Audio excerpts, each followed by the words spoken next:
إن الحمد لله نحمده ونستعينه ونستغفره ونؤمن به ونتوكل عليه ونعوذ بالله من شرور أنفسنا ومن سيئات أعمالنا من يهده الله فلا مضل له ومن يضلله فلا هادي له وأشهد أن لا إله إلا الله وحده لا شريك له وأشهد أن محمدا عبده ورسوله أرسله بالحق بشيرا ونذيرا أما بعد بسم الله الرحمن الرحيم يا أيها الذين آمنوا اتقوا الله حق تقاته ولا تموتن إلا وأنتم مسلمون يا أيها الناس اتقوا ربكم الذي خلقكم من نفس واحدة وخلق منها زوجها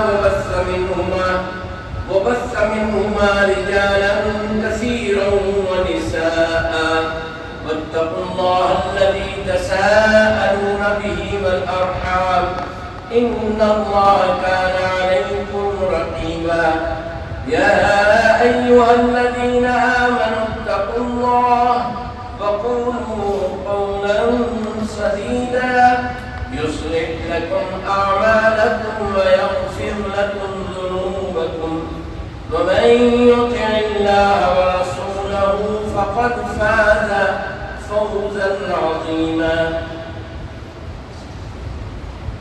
قاف والقرآن المجيد بل عجبوا أن جاءهم منذر منهم فقال الكافرون هذا شيء عجيب أئذا متنا وكنا ترابا ذلك رجع بعيد قد علمنا ما تنقص الأرض منهم وعندنا كتاب حفيظ بل كذبوا بالحق لما جاءهم فهم في أمر مريج أفلم ينظروا إلى السماء فوقهم كيف بنيناها وزيناها وما لها من فروج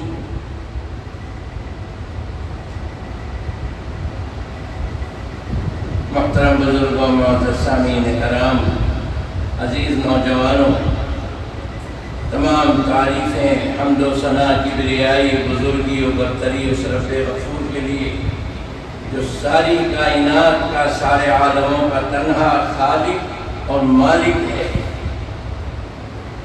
اور ہم سب کے ہر قسم کی عبادتوں کا تنہا مستحق ہے درود و سلام ہو امام الانبیاء محمد مصطفیٰ صلی اللہ علیہ وسلم پر اللہم صلی علی محمد وعلی آل محمد کما صلیت علی ابراہیم وعلى آل إبراهيم إنك حميد مجيد اللهم بارك على محمد وعلى آل محمد كما باركت على إبراهيم وعلى آل إبراهيم إنك حميد مجيد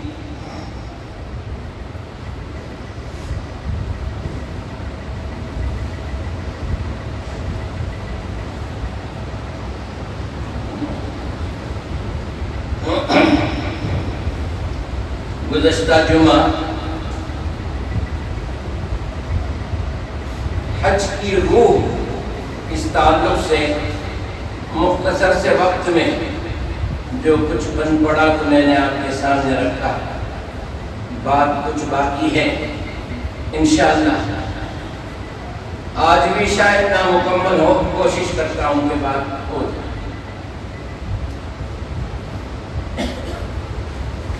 اسلام کے ارکان میں آخری رکن حج ہے یہ حقیقت میں ایک تاریخ ہے حضرت ابراہیم علیہ السلام اس تاریخ کو اللہ نے دین کا رکن بنایا اور پھر ہمارے لیے عبادت بنایا اس تاریخ کو ہمارے لیے اللہ نے عبادت بنا دیا ایسے تو کئی واقعات گزرے ہیں ہر پیغمبر کے زمانے میں کوئی نہ کوئی اہم واقعہ گزرا ہے لیکن اس واقعے کو عبادت بنانا اس کی کیا خصوصیت ہے؟ کچھ تو بات ہے۔ اس کی خصوصیت یہ ہے کہ یہ توحید کی دعوت ہے جو آج سے 4000 سال پہلے شروع ہوئی حضرت ابراہیم علیہ السلام کے زمانے میں، اور 2500 سال تک مسخ ہو گئی۔ توحید باقی نہیں رہی، توحید ختم کر کے اور شیطان نے شرک اور کفر کو عام کر دیا۔ پھر اسی مرکز سے اللہ تبارک و تعالیٰ نے اسی ابراہیم کی امت سے محمد الرسول اللہ صلی اللہ علیہ وسلم کو اسی توحید کے لیے پھر کھڑا کیا۔ پھر وہیں سے اسی مقام سے جس مقام کو ابراہیم نے بنایا تھا، کعبۃ اللہ کی تعمیر کی تھی، 2500 سال کے بعد آپ کی نسل سے، اس لیے کہ آپ نے دعا کی تھی اللہ سے، ربنا وجعلنا مسلمین لک ومن ذریتنا امۃ مسلمۃ لک، میں اور میری اہلیہ ہم تو اسلام ایمان لا کر کے تیرے گھر کے قریب پڑاؤ ڈال دیے، اب تیرا حکم ہے اس گھر کو تعمیر کرو تو وہ بھی ہم کر رہے ہیں، لیکن میری دعا یہ ہے میری نسل میں، میری ذریت میں، میرے خاندان میں، اے اللہ ایک ایسی جماعت پیدا فرما جو انبیاء کی ہو اور ان کی نسل سے اور ان کی دعوت و تبلیغ سے امت مسلمہ پھر سے زمین پر برپا ہو جائے۔ اب 1500 سال سے وہی توحید والی دعوت اسی مرکز سے شروع ہوئی ہے، ہو گئے 4000 سال آج تک۔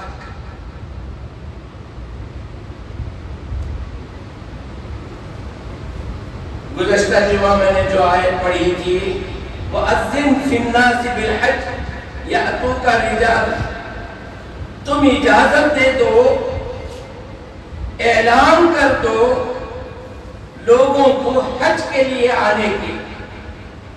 عجب بات ہے، آج کی طرح اس زمانے میں کوئی ایسا سسٹم نہیں تھا کہ میری آواز دور تک پہنچ جائے، کم از کم محفل تک پہنچ جائے، نہیں۔ آج تو میک بھی ہے، وائرلیس فون بھی ہے، اور آج تو گلوبل میڈیا کے زمانے میں ایسا ہو گیا، آپ یہاں سے بات کریں گے آپ کی آواز کو دنیا کے اس کونے میں جس کے بعد صرف پانی ہی پانی ہے سنائی دیتا ہے۔ لیکن جب ابراہیم نے کہا اللہ کا گھر تعمیر ہو چکا ہے، آ جاؤ اس گھر کے طواف کے لیے، اس توحید کی مشن کو اپنانے کے لیے آ جاؤ، اللہ نے حکم دیا، گھر بن گیا؟ ہاں بن گیا۔ اب اس ٹیلے پہ چڑھ کر یہ اعلان کر دو کہ اللہ کا گھر تعمیر ہو چکا ہے، بیت اللہ، اس کے طواف کے لیے آؤ۔ تو ابراہیم نے کچھ دیر کے لیے سوچا، میں یہاں پکاروں تو کون سنے گا، ہے کون آنے کے لیے؟ کوئی بستی، کوئی بازار، کوئی گاؤں، کچھ لوگ ہوں جو سنیں اور میری آواز کو لبیک کہیں؟ جی ہاں، لیکن اللہ تعالیٰ نے فرمایا قدرت میری ہے، حکم بھی میرا ہے، تم صرف اعلان کر دو، اس آواز کو پہنچانا میرے ذمہ ہے۔ اللہ نے اس آواز کو ارواح تک پہنچا دیا، عالم ارواح میں جو روحیں تھی ان تک بھی یہ آواز پہنچ گئی، اور جس نے بھی سن کر کے لبیک کہا، آج وہ روح جسم کے ساتھ لبیک کہتے ہوئے جاتی ہے۔ جی ہاں، اور آج مجھے جو کہنا ہے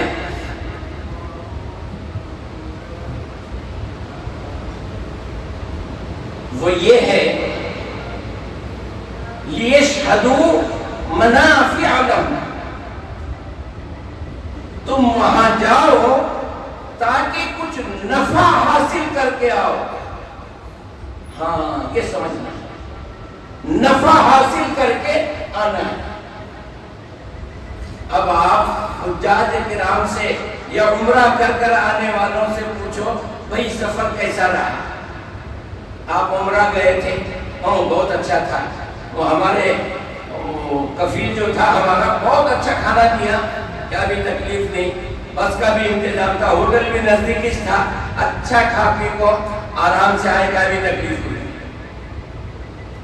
پھر حاجیوں سے پوچھو آپ حج کو گئے تھے، کیا مسئلہ رہا، معاملہ کیسا رہا، کیا محسوس کر رہے ہیں کہ آج یہ وانجا کو دیکھنے کے بعد کیا سسٹم ہے، کیا انتظام ہے، ذرے بھی گرمی ہوتی نہیں، پانی جہاں جاؤ ٹھنڈا پانی آپ کو مل جاتا ہے، پاکی صفائی اتنی ہے کہ کیا بولے، ہم نے ایسا دیکھا ہی نہیں کہیں بھی. یہ تاثرات لے کے آتے ہیں. اللہ کیا فرما رہا ہے؟ لیشہدوا منافع لہم. ابراہیم نے تم کو آواز لگائی، گھر تیار ہو گئے آ جاؤ، اب آواز کو میں نے پہنچایا، تمہاری روح نے لبیک کہا، اب وہ روح جب تمہارے جسم میں داخل ہو گئی تو تم چلے آئے، تمہارے مقدر میں ہم نے حج رکھا. اور یہ کہہ رہا ہوں قرآن میں، کوئی کھولے تو صحیح قرآن پتا چلے. ہم تو صرف دیکھا تاکہ اسلام لاتے ہیں. لوگ کیا کر رہے ہیں؟ وہی اسلام. لوگ کیا کر رہے ہیں؟ وہ اسلام. ارے اسلام وہ ہے جو قرآن میں لکھا ہے، اور قرآن میں یہ لکھا ہے حاجیوں کے لیے، عمرہ کرنے والوں کے لیے، لیشہدوا منافع لہم، تاکہ تم وہاں سے حج کرنے کے بعد، عمرہ کرنے کے بعد کچھ نفع لے کر کے آؤ. آج تک آپ کو کوئی حاجی یہ بولا ہے میں وہاں جا کر کے جسمانی طور پر یہ چیزیں لایا، مادی طور پر اور روحانی طور پر یہ چیزیں لایا؟ کبھی سنا کسی؟ اتنا ہی سنا، کھانا پانی ایسا تھا، انتظامات ایسے تھے، وہاں کا سسٹم ایسا ہے، ترقی ایسی ہو گئی ہے، اور ہوا فیان فلاں چیزاں، کام کرنے والے لوگ ایسے ویسے، جو دکھتی چیزیں ہیں وہ آ کر کے آپ کو سناتے ہیں، وہی پکچر وہی تصور اپنے ذہن میں لے کے آتے ہیں. گئے تھے خالی ہاتھ آئے خالی. اور اللہ فرما رہا ہے اس لیے آؤ کہ تم کو کچھ نفع ملے. یہ وہی نفع ہے جس کو ابراہیم نے عراق سے آ کر کے مکے میں بس کر کے توحید کا پوائنٹ، توحید کی بنیاد رکھی، اللہ کا گھر بنایا. اور اللہ نے کہا گھر بن گیا ابراہیم، چلو اس ٹیلے پہ کھڑے ہو کر کے آواز لگا دو اور اس آواز کو میں پہنچا دوں.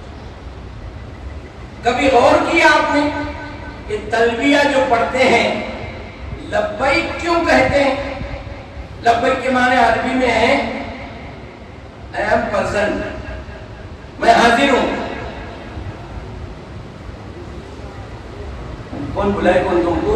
کسے بول رہے ہو حاضر ہوں؟ بھئی کوئی بلائے تب نا. اسکول میں حاضری ہوتی ہے تو ٹیچر پوچھتا ہے یہ نام والا بچہ ہے تو کہتا ہاں میں حاضر ہوں. بھئی تم کو کون پکار رہا ہے وہاں؟ کس کو کہہ رہے ہو تم کہ میں آ گیا ہوں؟ لبیک اللہم لبیک، اے اللہ میں حاضر ہوں، اے اللہ میں حاضر ہوں، لا شریک لک لبیک. اور یہ عزم لے کے، یہ اقرار کر کے، اس ارادے کو لے کے آیا ہوں، نہ ذات میں نہ صفات میں تیرا کوئی شریک نہیں.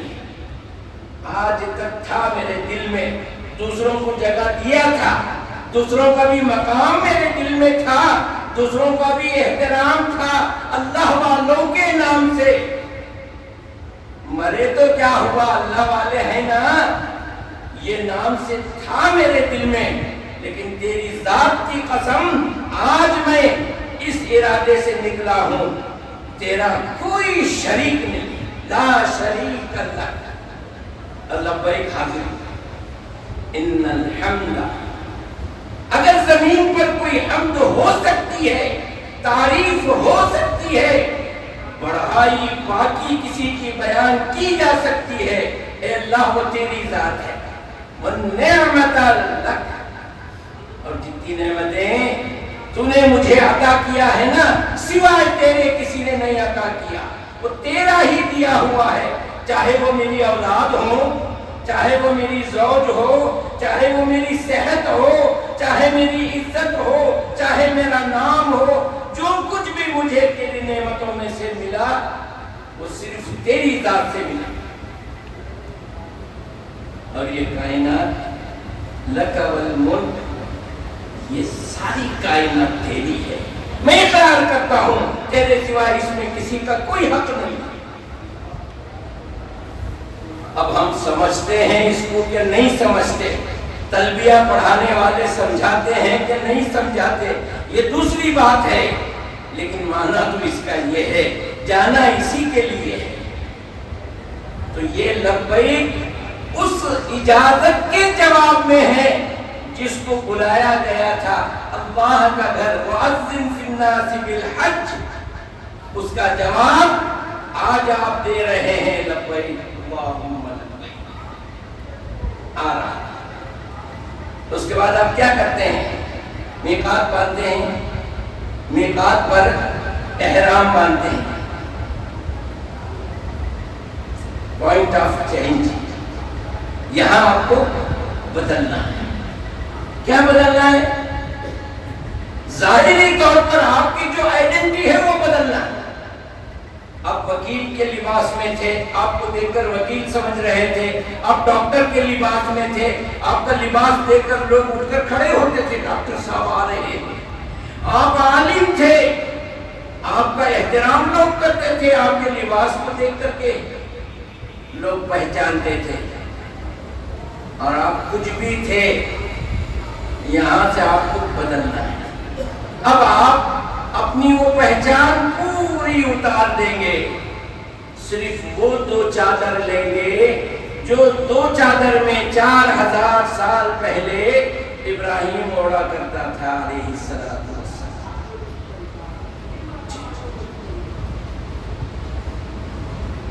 ظاہری طور پر آپ کی آئیڈینٹی ختم، کچھ نہیں پہچانے جاتے۔ احرام میں اس میں ڈاکٹر کون ہے، جج کون ہے، وکیل کون ہے، ڈی سی کون ہے، کمشنر کون ہے، غریب کون ہے، فقیر کون ہے، اور بادشاہ کون ہے، رعایا کون ہے، لیڈر کون ہے، فالوور کون ہے، کچھ نہیں پتا چلتا۔ یہ ہے مقام جہاں سے آپ کو بدلنا ہے، اپنے آپ کو چینج کرنا ہے۔ اس کے بعد جب آپ جاتے ہیں حرم کعبہ کو دیکھتے ہیں، اب تک جو نمازیں پڑھتے تھے، نہیں دکھنے والے رب کو تصور کر کے نمازیں پڑھتے تھے، یہ اللہ کا گھر ہے، میں اللہ کے حضور کھڑا ہوں۔ جب آپ کعبے کو دیکھیں گے تو کیا تصور آتا ہے؟ میں رب کعبہ کے سامنے کھڑا ہوں، اللہ مجھے دیکھ رہا ہے۔ یہ رب کی تجلیات ہیں، جہاں میں زمانے سے دیکھنے کو تڑپ رہا تھا، اللہ مجھے اپنے گھر میں بلایا، رب کعبہ کو دیکھا، کیفیت بدلی، بدلنا ہے۔ اسی چینج کا نام حج ہے، بدلاؤ کا نام حج ہے۔ من چاہی زندگی کو ختم کر کے رب چاہی زندگی پر آنے کا نام حج ہے، اسی لیے آخری رکن حج ہے۔ جوانی کیسے بیتی، ادھیڑ عمر کیسے ہو گئی، بال بچوں کے لیے کیا کچھ کیا، چل یہ فانی دنیا میں تو بھی فانی ہو گئی دنیا تیری، اب بدل لے اپنے آپ، اب چینج ہو جا، اب اپنی شناخت ابراہیم والے مشین کی ہونی چاہیے، ابراہیم کی دعوت والی تیری بھی دعوت ہونی چاہیے۔ یہاں آنے کے بعد یہاں سے تجھے کچھ لے کے جانا ہے، وہ یہ شہادو منافع لکم، کیا لے کے آئے؟ جاتے وقت میرے دل میں دنیا کی محبت تھی، اور جب لوٹ کے آیا ہوں وہاں کے مناظر کو دیکھا، میں جس جگہ پہنچا وہاں پیغمبروں کا واقعہ ہے، وہاں ماں ہاجرہ کا واقعہ ہے، وہاں اسماعیل کا واقعہ ہے، اور وہاں محمد مصطفیٰ صلی اللہ علیہ وسلم کا واقعہ ہے، وہاں صحابہ کرام کا واقعہ ہے۔ یہ ساری چیزوں کو دیکھنے کے بعد میں نے اپنے آپ کو بدل لیا۔ کیا بدلا؟ گیا تھا تو دنیا کی محبت کے ساتھ، آیا ہوں تو صرف توحید لے کے آیا، اور یہ ارادہ لے کے آیا ہوں جس طرح اس مشین کو، توحید والی دعوت کو ابراہیم 4000 سال سے چلائے، اور 1500 سال سے محمد مصطفیٰ صلی اللہ علیہ وسلم کی امت اس پہ لگی ہے۔ میں بھی اس مشین کا ایک فرد ہوں، مجھے بھی اب توحید کی دعوت پر کام کرنا۔ یہ ہے حج۔ جی احرام باندھیے، ہوائی جہاز میں بیٹھ گئے، وہاں اترے، ہمارا ہوٹل کیسا ہے، دور ہے کہ نزدیک ہے، اچھا ہے کہ نہیں، کھانا کیسا دے رہی ہے، اس کا نام ہے۔ قرآن کہتا ہے لیشہدوا منافع لہم، تم وہاں جاؤ تو کچھ نفع لے کر کے آؤ۔ وہ کیا نفع ہے؟ تجارت تو کی نہیں ہم نے، نفع کیسے ملے؟ یہی ہے نفع۔ اس کے بعد آپ پہنچتے ہیں مینا میں،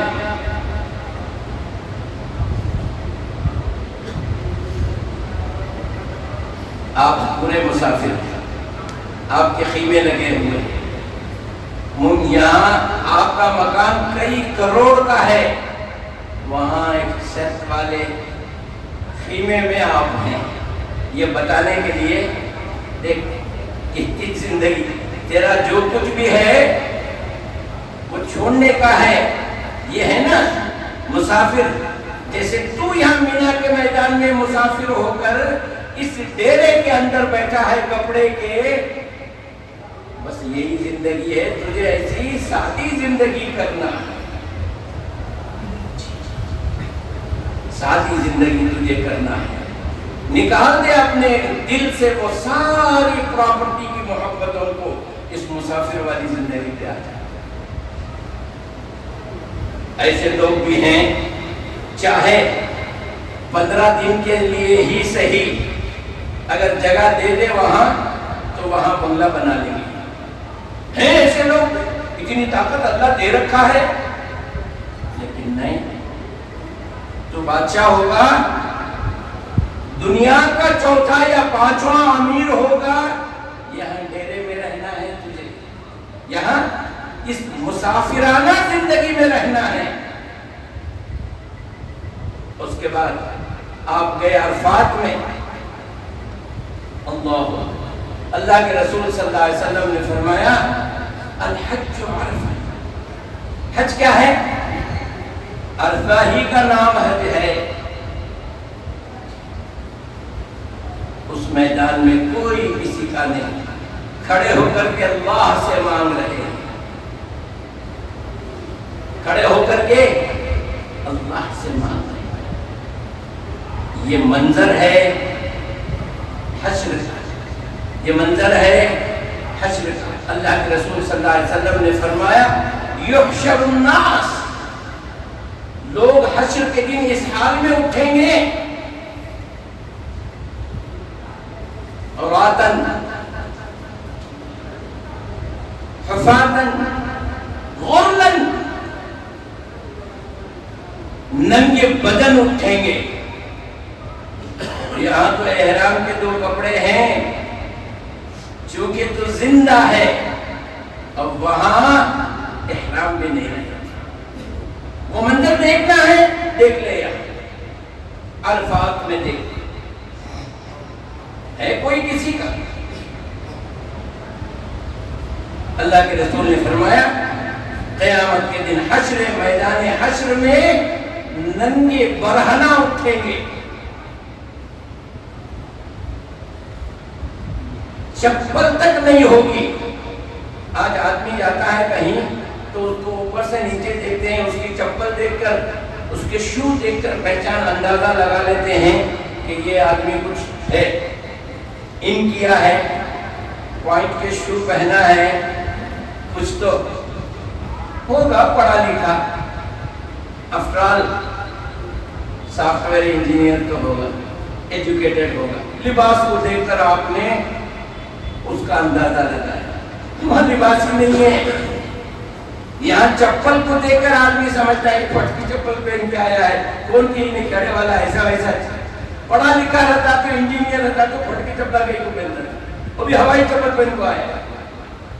آپ یہاں چپل کو دیکھ کر کے انسان کا معیار سمجھتے ہیں، اور میرے رسول نے فرمایا حشر کے دن نہ کپڑے ہوں گے پہچاننے کے لیے، نہ پیر میں چپل ہوں گے پہچاننے کے لیے۔ یہود یہ کہتے تھے ابراہیم کی امت قیامت کے دن ختنے کے وجہ سے پہچانی جائے گی۔ اب ہم لوگ ختنہ کرتے ہیں، یہودی بھی ختنہ کرتے ہیں، تو ہم لوگ ختنے کی وجہ سے پہچانے جائیں گے، اور ہم کو ابراہیم اور حضرت موسیٰ علیہ السلام بخشائیں گے، ہماری پہچان یہ ہوگی، اس کو مٹائیں۔ اللہ کے رسول صلی اللہ علیہ وسلم نے فرمایا غیر مختون غرہ، ختنہ بھی نہیں رہے گی۔ اور آگے فرمایا حدیث میں آتا ہے جنتی آدمی کے جسم پر بال تک نہیں ہوں گے، اس کی داڑھی بھی نہیں ہوگی، اس کی مونچھ بھی نہیں ہوں گے۔ اللہ اکبر! جیسے ماں پیٹ سے پیدا ہوا تو کیا جسم پہ بال تھے کیا؟ سینے پر بال تھے کیا؟ داڑھی مونچھ تھے کیا؟ ختنہ ہوئی تھی کیا؟ کچھ نہیں۔ اسی طرح حشر کے دن بھی ویسے ہی اٹھے گا۔ آگے حدیث لمبی ہے، مجھے صرف اتنا ہی بتانا ہے۔ تو وہاں احرام ہے، حشر میں احرام بھی نہیں ہوگا، کوئی آئیڈینٹی نہیں ہوگا۔ اس کے بعد آپ مزدلفہ پہنچیں گے، جہاں مغرب عشاء آپ کو ایک ساتھ پڑھنا ہے۔ عرفات میں آپ بلٹ بلٹ کر دعائیں کیے تھے، کچھ پتا بھی تھا کہ اللہ نے آپ کو معاف کیا کہ نہیں، آپ کی دعائیں قبول ہوئی بھی کیا نہیں۔ وہاں جانے کے بعد رات میں آپ جو مغرب اور عشاء ایک ساتھ پڑھ کر کے اللہ سے پھر دعائیں کرتے ہیں، آپ کو وہاں سونے کا موقع ملتا ہے۔ آج ایگزام لکھا بچہ، رات میں سوئے گا، وہ صبح جب رزلٹ آئے گا کہ یہ نمبر پاس ہے، اب تو 3 دن تک سوتا رہے، کیونکہ میں پاس ہو گیا، کوئی ٹینشن نہیں ہے۔ ماں بھی کہتی ہے، باپ بھی کہتا ہے، خوشی میں سو رہا ہے۔ تو یہی منظر وہاں ہم نے جتنے ارکان ادا کیے، ممکن ہے اللہ نے اس کو قبول کر لیا ہوگا، یہاں تھوڑا سا آرام کر دیتے ہیں، آ گئی نہیں۔ یہ جو ارکان ہیں حج کے پیچھے بھی معنی مقصد ہے، اس کو سمجھنا ہے، ورنہ یہ لیشہدوا منافع لہم، وہاں سے کچھ نفع لے کے آؤ۔ وہ نفع کیا ہے؟ اپنے آپ کو بدلنا، ظاہری طور پر اپنی آئیڈینٹی مٹانا ہے، اور باطنی طور پر اپنے دل کو صاف کرنا ہے۔ کس سے؟ ساری محبتوں سے۔ اس کا نتیجہ وہاں نہیں نکلتا، نتیجہ کہاں نکلتا ہے؟ واپس آنے کے بعد اپنے وطن میں نتیجہ نکلتا ہے۔ میں تو سب چھوڑ چھاڑ کر کے گیا تھا، اب آ گیا ہوں، اے اللہ پھر سے اس دل میں یہ دنیا کی محبت کو نہ بسا، اب میں پابند رہوں گا۔ کیا عمرہ کیے ہوئے فجر پڑھ رہے؟ حج کیے ہوئے لوگ نماز کے پابند ہیں؟ حج کیے ہوئے لوگوں کی زبانیں سیدھی ہیں، وعدے کے پابند ہیں، اپنی ذمہ داریوں کو نبھا رہے ہیں؟ کیا چینجز آیا؟ کچھ نہیں۔ یہ حج نہیں، حج وہ ہے لیشہدوا منافع لہم، تاکہ تم وہاں سے کچھ نفع لے کر کے آؤ. وہ نفع صرف یہ ہے کہ تم بدل جاؤ. عمرہ کرنے سے پہلے، حج کرنے سے پہلے تم کچھ تھے اور اب تم کچھ اور ہو. پہلے تم داعی نہیں تھے، اب تم داعی ہو. تم خود بھی فجر پابندی سے پڑھو گے، پڑوسیوں کو بھی اٹھا کر لاؤ گے. یہ ہے چینجز. حج کی روح. کہنے کے لیے بہت سی باتیں ہیں. احرام تو یہ بتاتا ہے کہ آدمی کو اس کا کفن یاد دلانا. جس طرح 2 چادر میں احرام اور کفن کتنی چادر میں ہوتا ہے. ایکسٹرا ہے وہ، اصل تو 2 ہی، ایک نیچے ایک اوپر. پھر اس کے بعد نبی کریم صلی اللہ علیہ وسلم کے زمانے میں تو ایک چادر تھی. اوپر کھینچو تو نیچے پیر کھلے، نیچے کھینچے تو اوپر سر کھلے. خیر 2 یا 3 چادر. کلر کا احرام ہوتا ہے، کلر کا کفن ہوتا ہے. یہ کنسپشن ہے، یہ سوچیں ہم کہ ہم کس سفر سے گزر کے آئے ہیں، کیا کیا دیکھا ہم نے. ہم خالی بسا کو دیکھتے ہیں، کھانے کو دیکھتے ہیں، ہوٹل کو دیکھ کو آ جاتے ہیں. دکانوں میں کیسے کیسے چیزیں آئی، شاپنگ کر کے آتے ہیں. شاپنگ کرنے کے لیے وہاں گئے تھے، وہاں سے اپنے آپ کو بدل کر آنا ہے. یہ ہے حج. خیر آخر میں جب آپ طواف وداع کرتے ہیں، کیا کرتے ہیں، کیا کیفیت ہوتی ہے. منتظم میں پہنچ کر غلاف کعبہ کو آپ تھامتے ہیں اور وہ ساری دعائیں کر جاتے ہیں جو آپ کے دل میں امن رہی ہیں. اللہ سے کیوں مانگتے ہیں؟ یہ یقین ہے کہ اللہ دینے والا ہے، یہ یقین ہے کہ اللہ سننے والا ہے. جس طرح ایک بچہ بھوک لگنے پر اپنی ماں کا دامن پکڑ کر اس کے پیچھے پیچھے دوڑتا ہے، چاہے وہ دودھ پیتا بچہ ہو یا کھانا کھانے والا ہو. جیسے اپنی ماں کا آنچل پکڑ کر بچہ رو کر ماں سے مانگتا ہے، وہی کیفیت ہوتی ہے ایک حاجی کی. منتظم میں جا کر غلاف کعبہ کو پکڑ کر اللہ سے دعا کرتا ہے، اے اللہ مجھے پہلے والا انسان نہ رکھ، آج مجھے بدل دے، میری زندگی بدل دے، میرے دلوں کو صاف کر دے، میری پریشانیوں کو دور کر دے، میرا خاتمہ ایمان پر، میری اولاد کو نیک کر، میرے گھر کے بیماروں کو شفا دے. ارے جو مانگنا ہے آپ وہاں مانگتے ہیں، کیوں مانگتے ہیں؟ یہ یقین کامل ہے کہ یہاں جو مانگا جاتا ہے وہ ملتا ہے، اور یہاں جس نے نہیں مانگا اس نے کچھ نہیں، اسے کچھ نہیں ملا. تو حج کا مفہوم، حج کا معنی یہ ہے کہ انسان اپنے آپ کو بدلے، اپنی پہچان کو مٹا کر بندے والی پہچان لے کر کے آ جائے. میں صرف اللہ کا بندہ ہوں. اس سے پہلے میں ڈی سی تھا، کمشنر تھا، ایم ایل اے تھا، ایم پی تھا. اب میں حج کر آنے کے بعد صرف اللہ کا بندہ ہوں. اور کچھ اگر کچھ ہے تو وہ میرا رب ہے، وہ نہیں تو میں کچھ نہیں. یہ کیفیت جب آ جاتی ہے سمجھ لو کہ آپ نے وہاں سے نفع لے کر کے آ گئے. حج سے نفع لے کر آ گیا، یہی منافع. جیسے گئے ویسے آئے، کچھ نہیں کیے، پیسے ڈال کر آ گئے. ایک شو بنا دیا آپ نے کہ میں نے بھی حج کر لیا.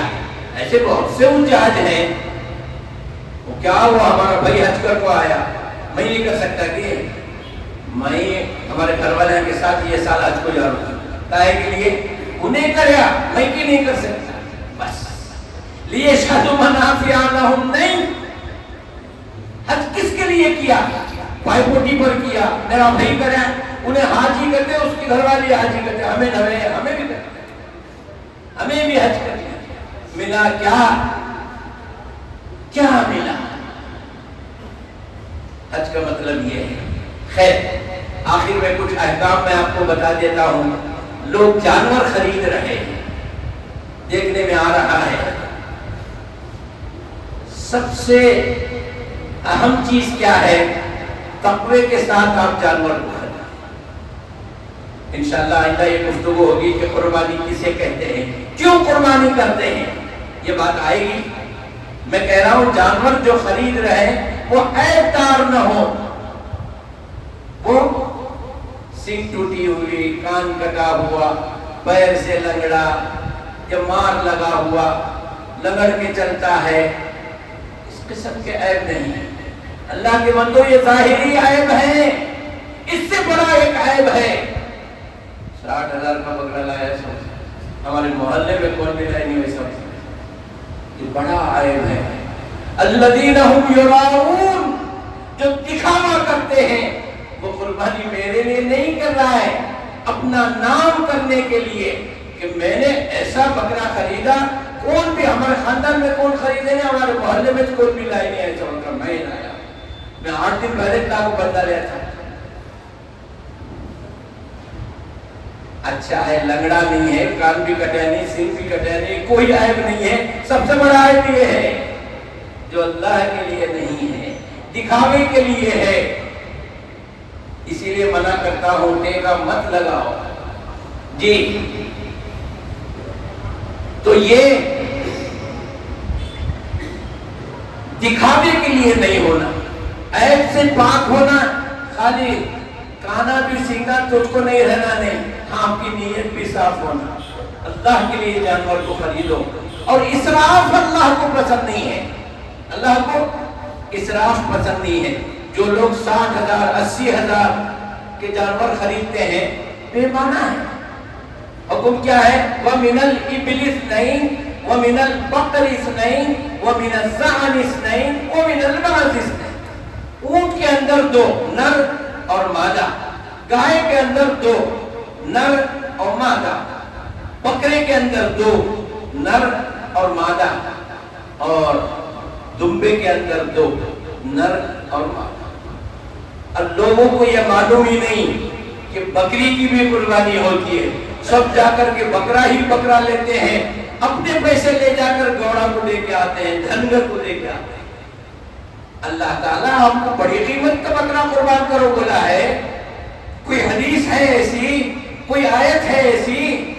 جانور اتنا ہو کہ وہ مذبح قربانی کرنے کی جگہ تک خود چل کے جا سکے، چل نہیں سکتا، اتنا لاغر ہے، تو 2 پاؤں پکڑ، میں 2 پاؤں پکڑ، تو لے جا کو وہاں ڈال کو کاٹ ڈالیں گے، 250-300 کا بکرا، ایسا نہیں۔ ہاں 8,000 10,000 میں آپ کو بکری مل جاتی ہے، کر دو قربانی۔ نئے ملک صاحب، اللہ کا دیا ہوا میرے پاس 50,000 روپے ہیں، اور میں اسی نیت سے رکھا ہوں کہ اچھا بکرا لا کر کے دوں گا۔ اللہ کو اگر خوشی کرنا ہے تو 10,000 کے 5 بکریاں لے لو، ایک اپنے گھر میں کرو اور باقی کے 4 اپنے ان غریب رشتہ داروں کے گھر میں باندھ دو کہ تم بھی قربانی کرو۔ اللہ کو یہی تو پسند ہے کہ میرا بندہ دوسرے بندے کا ہاتھ پکڑے۔ کیا اللہ کو یہ پسند نہیں؟ ارے جس نے آج تک قربانی نہیں کیا، اس کے پاس 20-25 ہزار روپے آ نہیں سکے، اور آپ کے پاس 50,000 روپے ایک بکرے کے لیے ہے، 80,000 ایک بکرے کے لیے، تو 10,000 کی بکری خرید لو، اور باقی کے 5-6 جتنے بھی پیسے بچتے ہیں ان کی بکریاں خرید کر نہ صحیح دوسرے اپنے خاندان کے غریبوں میں دے دو، تم قربانی کرو، تمہاری بھی قربانی ہو جائے، ڈبل ثواب۔ ایک آپ کی قربانی کا، دوسرا آپ اس غریب کے گھر میں قربانی کرا دیے، اللہ کو بہت پسند ہے۔ اس لیے اللہ تعالیٰ تمہیں روزہ توڑ دیے، کفارہ کیا ہے؟ 60 مسکین کو کھانا کھلانا، کفارہ پھر 60 روزے رکھ، 60 مسکین کو کھانا، فائدہ کسے ہو رہا ہے؟ اللہ کو دے بندے ہو، قسم توڑ دیے، کھانا کس کو کھلانا ہے؟ اللہ کے بندوں۔ جی ہاں، کسی نہ کسی بہانے سے میرے بندوں کی، ایسے جو بندے ہیں ان کی نصرت ہو جائے، ان کی نصرت ہو جائے۔ یہ ہے تو جانور خریدتے وقت اس کا خیال رکھیں، ضرورت سے زیادہ پیسے دے کر کے بڑا جانور خریدنا. کل میں دیکھ رہا تھا پاکستان میں جو ہے 25 لاکھ کا جانور ہے. دین کا مذاق؟ جی نہیں، اس کا نام قربانی نہیں. قربانی ایسا جانور ہو سادہ سیدھا، خود چل کے جا سکے، چل پھر سکے، بیمار نہ ہو، معذور نہ ہو، عیب دار نہ ہو، اس سے پہلے یہ دل عیب دار نہ ہو، اللہ کے لیے قربانی ہو. اسے قربانی کیوں کہتے ہیں، قربانی کیوں کرتے ہیں، انشاءاللہ جانور خریدنے والوں کے لیے.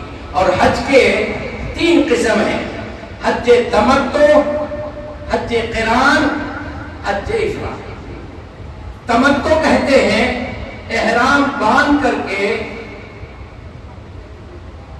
وہاں جا کر عمرہ کر کے احرام کھول دینا، حلال ہو جانا، پھر حج کے لیے احرام باندھ کر حج کرنا. یہ ہے حج تمتع. حج قران یہ ہے یہاں میقات میں احرام باندھ لیے، عمرہ کر لیے، احرام نہیں کھولے، حلال نہیں ہوئے، اسی حال میں 3 4 5 جتنے دن تمہارے پاس وقت ہے ہفتہ بھر ویسے ہی رہے، اور اسی احرام کے ساتھ آپ نے حج کیا. تو یہ آپ کو 2 مرتبہ سعی کرنا ہے، 2 مرتبہ طواف کرنا ہے. عمرے کا ایک طواف، حج کا ایک طواف. عمرے کی ایک سعی، حج کی ایک سعی. ایک ہی احرام میں عمرہ اور حج دونوں کرنا، حج قران.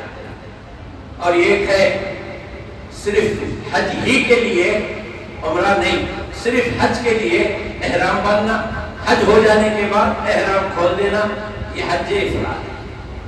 صرف حج. تینوں جائز ہیں، افضل قران ہے. حج تمتع بھی ہے، حج قران. کہہ دیا ہوں، اگر کسی کی سمجھ میں نہیں آیا ہے تو آپ مزید اس کو پوچھ کر سمجھ سکتے ہیں. اللہ تعالیٰ سے دعا ہے اللہ ہم کو دین سیکھنے سمجھنے کی توفیق عطا فرمائے، ہماری عبادتوں میں اخلاص عطا فرمائے.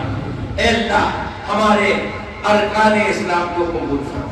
بارک اللہ لنا و لکم فی القرآن العظیم ونفعنا وإياکم بالآیات